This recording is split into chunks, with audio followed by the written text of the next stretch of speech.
Tidak semua kehidupan harus dipamerkan. Bahagia tanpa penonton. Kalau hidup kamu nggak diposting, emang masih terasa berarti? Pertanyaan ini kedengeran sederhana. Tapi jujur aja, banyak orang sekarang diam-diam takut sama hal itu. Takut kalau hidupnya nggak dilihat, nggak diakui, bahkan seolah-olah nggak ada. Kita hidup di zaman di mana semuanya bisa dibagikan. Makan, jalan, kerja, bahkan nangis pun bisa jadi konten. Dan tanpa sadar, kita mulai merasa, kalau nggak dipamerin berarti nggak cukup berharga. Padahal, kenyataannya nggak gitu. Nggak semua kebahagiaan butuh penonton. Ada momen-momen kecil yang justru paling tulus, tapi nggak pernah masuk kamera. Ngobrol sama orang tua, ketawa bareng teman dekat. Atau bahkan, duduk sendiri tapi hati tenang. Masalahnya kita terlalu sering bandingin real life kita sama highlight orang lain. Kita lihat orang liburan, kita ngerasa kurang.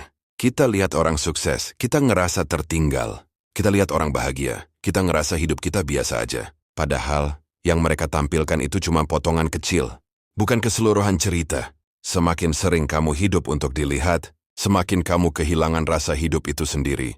Kamu mulai melakukan sesuatu bukan karena kamu suka, tapi karena ini bagus kalau diposting. Kamu selesai memilih tempat, kiala bahkan momen, berdasarkan, ini bakal kelihatan keren nggak ya? Dan pelan-pelan, kamu nggak lagi menikmati hidup. Kamu cuman menampilkan hidup. Capek? Jelas. Kosong banget. Coba deh ingat satu momen paling bahagia dalam hidup kamu, yang benar-benar bikin hati hangat. Kemungkinan besar, itu bukan momen yang kamu rekam, bukan yang kamu upload, dan bukan yang orang lain tahu. Itu momen yang kamu rasakan, bukan yang kamu pamerkan. Disitulah letak bedanya. Bahagia itu bukan soal siapa yang lihat, tapi soal apa yang kamu rasakan. Nggak ada yang salah dengan berbagi. Posting, update, cerita, itu wajar.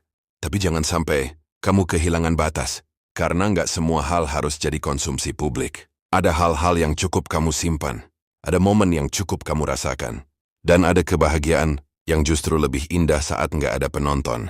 Privasi itu bukan berarti kamu menyembunyikan sesuatu, tapi kamu menjaga sesuatu yang berharga.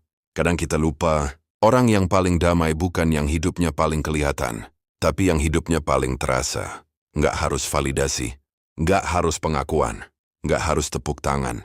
Cukup tahu, kamu hidup dengan jujur, dan kamu bahagia dengan cara kamu sendiri.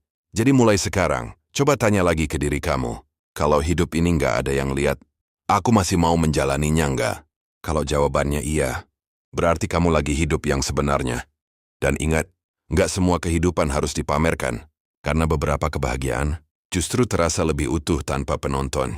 Atau jangan-jangan, selama ini kamu cuma sibuk terlihat hidup, tapi lupa benar-benar hidup.